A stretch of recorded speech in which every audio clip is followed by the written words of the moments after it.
Welcome back to another Texas Chain Saw Massacre, the game video. Today we got a few more things we want to talk about from the pre-release party event. If you haven't seen our first video, that was like 30 minutes, breaking down our experience, you should go watch it. But some of the footage that we got wasn't nearly as good as Amos, the world of Amos, so you should definitely go follow on Twitter and on Facebook. He streams on Facebook all the time. I actually reached out to him, was like, yo, your photos and videos are way better. Can I steal them for video? And he said yes. Because he's a good person. Thanks. Yeah, link in the description to both his Twitter and Facebook. He got some great photos of things that I didn't notice or our footage is garbage. I think we just didn't get to it. Yeah, most of it, well, a couple of the things talking about I didn't even see. Yeah. So let's start with the one that I didn't see at all was collectibles. There are collectible items, and at this point in this build of the game, 167 of them that you can unlock and actually like look at and experience in the game. They're behind the scenes videos and photos, at least so far from what we've seen from the original film, behind the scenes in the original film. I do have a nitpick though. Just a little nitpick here, okay? It says, like, for example, let's look at this behind the scenes photographs from the original 1973 Texas Chain Saw movie. Now, it was shot in 1973, but it didn't come out in 73. Yeah. I'm just saying, if you want to be a little nitpicky, I think they should change the wording on that. That's all. They all say, like, behind the scenes photographs from the original movie. Like, yeah, these all look like filler. Yeah. So I'm sure they'll be a little more descriptive, I would hope. Yeah, 100%. Yeah. And then maybe explain that it was shot in 73. Right. Yeah. Yeah. But yeah, it does look like all of this is just like filler text. They're going to have to go in and kind of explain the details of them. At least I hope they do. I'd like to have more context. Like Marilyn Burns during a lunch break, right. Something like that. Right. But the question of how do you unlock this is actually answered in the last image that was shared, where it shows that player level 13 reached will unlock the next image. Now, I'm not sure if I'm not sure if that's how it'll work for all of them, but right now it looks like your overall player level, which we saw, it's like the little windmill logo, and there's a number next to it in the pregame lobbies. That's your overall player level. You can see it in the top right corner with your experience in the pre-release photos, but that is what unlocks these unlockable events. At least some of them. Because like there's 59 unlocked, and they're under level 13. Right. So maybe there is certain things you can do, like maybe it is the kill this many victims, kill 5 victims to unlock number 1 or something like that. I really hope that is the case, that there are unlockables that, even if it's something different than behind the scenes photos and videos, that you can unlock with experience something in game, finding something in game, similar to like the Pamela tapes and Tommy tapes, something like that. I would also like, it seems like a no-brainer to do hitchhiker photos.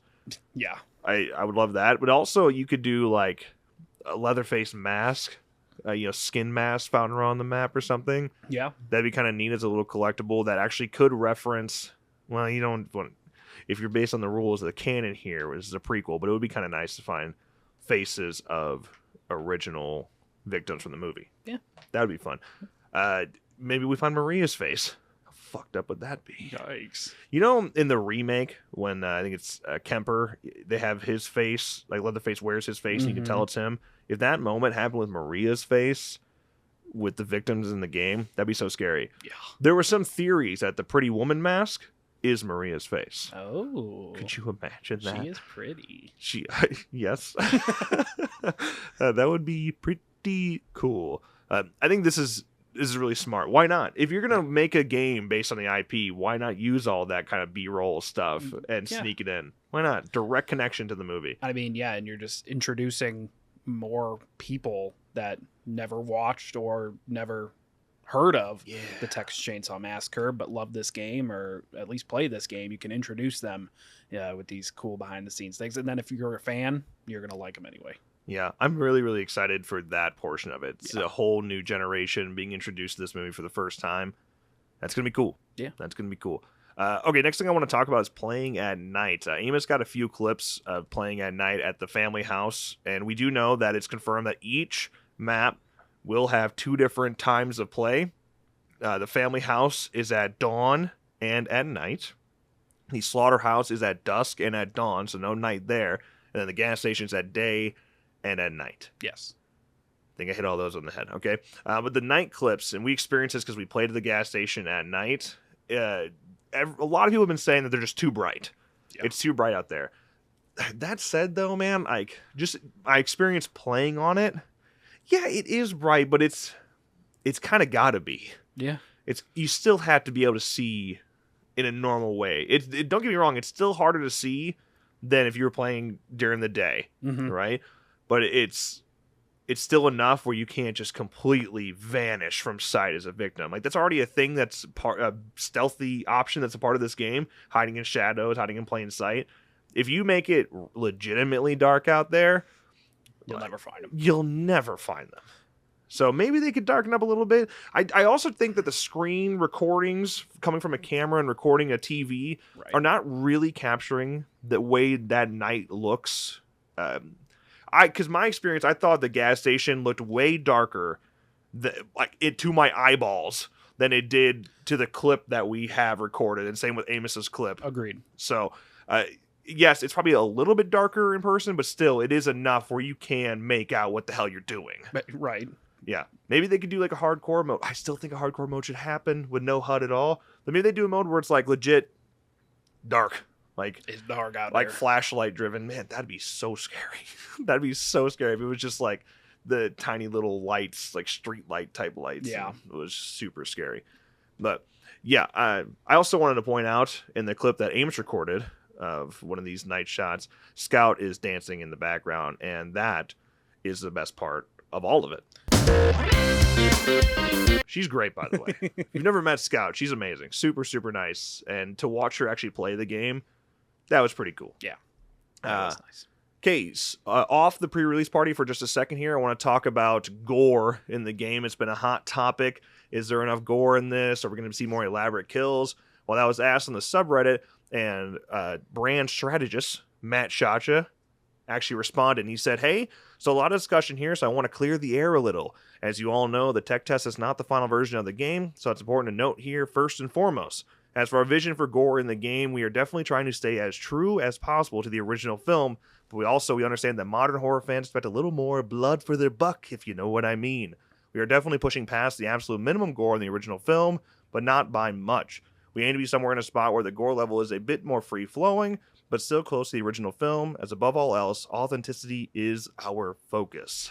So, everyone that wanted brutal gore like F-13, you're never going to get to that level. No. You're not going to see that. But I think some of the executions are going to be really good. Yeah.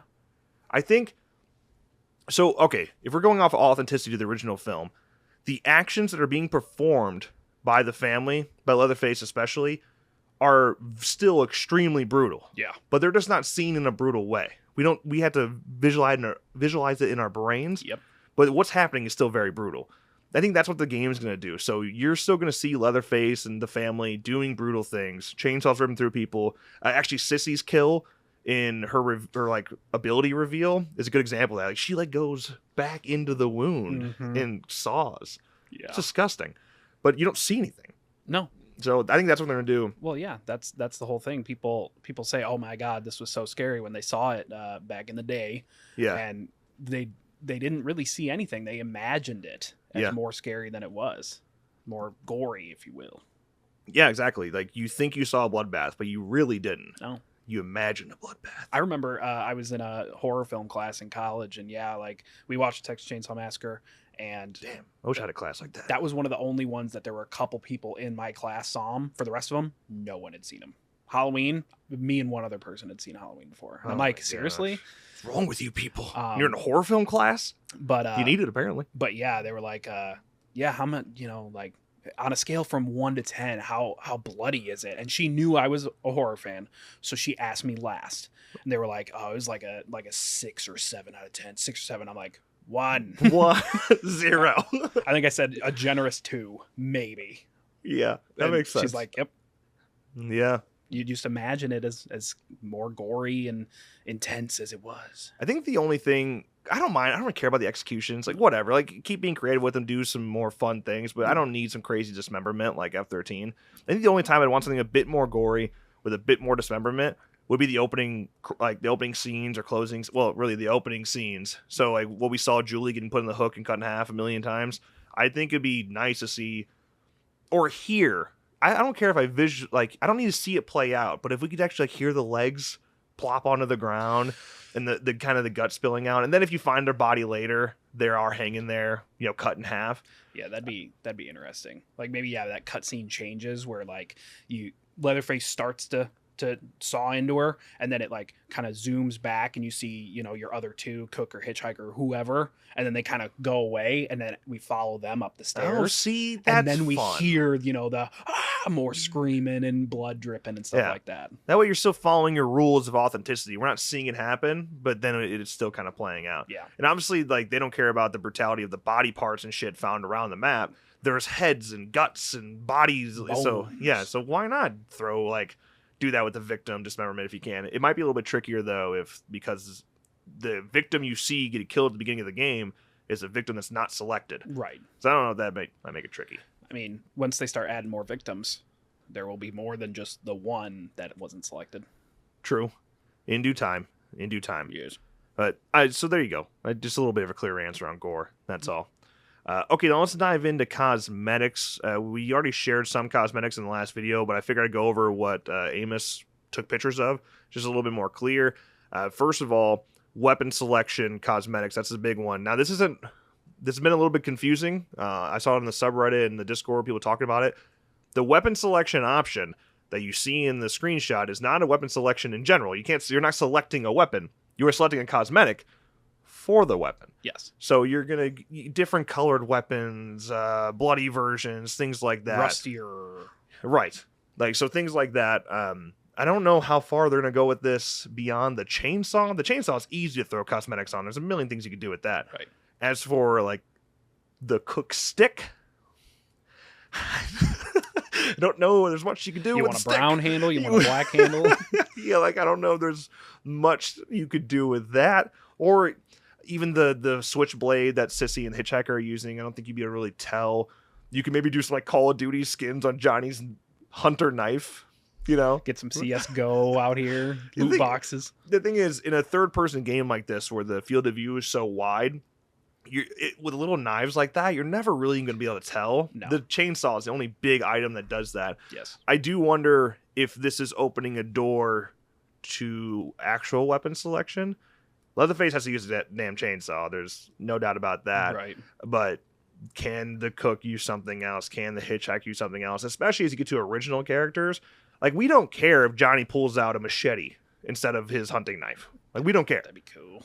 Sure. Like, yeah, I mean, why not? So I wonder if that's something they're considering. Different weapons with the family members, except for Leatherface, maybe. Yeah. I don't think it'll be full on like swapping. Like, like you can get a machete then on Sissy. I think maybe each character will have their own selection their own of different options. weapons. Yeah. If unless it's just, purely cosmetic. Which it probably is. Yeah, probably. And is fine. that's what we saw in the pre-release. Nobody switched. I don't even know if they were available. I hate ourselves for not looking. Yeah. Because we heard people being like, oh yeah, what are they doing going through the menus? Like people were going through the Xbox menu and stuff, and so we weren't going to go that far and go back to the Yeah, and you also have to realize that menu.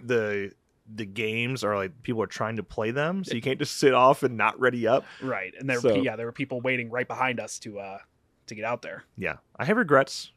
I maybe would have waited a little bit longer, but it's fine. It was a social event. Yeah. Okay, let's talk about the cosmetics that we've seen so far for Victim, and I think Amos actually might have more from the. Well, I think there's how many victims are we missing? One. We're only missing one, and they're Julie's, which we've already seen those as well. But for some clear pictures here, we have Anna's, and hers look nice. They all look nice, actually. Yeah. Then next we have Connie's. Okay, looks great. Then you got Sunny, which I thought Sunny. No, I think I like Leland's more, but Sunny's are pretty dope though. They're fine. And then last but not least, Leland. It was the black and gold one that did it for me. Yes, I wore it myself when I played as Leland. Big fan. He's hot. So, of course, a lot of talk has been going around these as well. I've seen some feedback that these are literally just the same clothes, but reskinned, they're recolored. Yes, that is true, but 1,000% when the game comes out, when they do DLC, like with cosmetics, they're going to be different clothes. Not just, you're not going to get the same clothes, but different colors for the rest of this game's life. To me, it's actually, it's good news. It means if we get new skins, new clothes, and whatnot for our characters, there's a chance that every single time they come with a whole bunch of color variants. Mm-hmm. So instead of feeling like you just got a single piece of clothing, you have like 8 different versions of that. So it's kind of, I don't know, opens the door, I guess, for customization. Yeah. One thing that's interesting is you can't swap your pants and your shirt. You can't swap those colors around, which I guess because what they're doing is trying to make it feel... What are you doing? Yeah, the reason I think that they don't allow you to customize your pants and your shirt and whatnot is that they're going for a very specific feel that is grounded in reality and not funny. And even with these colors and the color swaps you have, if you were to mix some of them, it'd look really ridiculous. Yeah. So I think that... Yeah, they also had fashion back then. Yeah, they had style back in the 70s. Okay. So don't want to mess with that. Don't mess with perfection. Yeah, exactly. So I think that's the only reason for that, but I'm fine with it. It makes sense to me. Yeah. And they look clean. They look sharp. And you're giving me 8 options-ish per every single piece of clothing you release. I'll be okay with that. Yeah, that works. For sure. That's fine with me. But yeah, that's pretty much it. Is we get more information or things that we missed, we'll continue to talk about them. If you're not already subscribed, make sure you do so. Turn notifications on so you don't miss any updates in the future. Drop a like if you enjoyed this video. Leave a comment. What's your favorite cosmetic you've seen so far? Huh? What's yours? Do you have one? I'm sticking with gold and black Leland.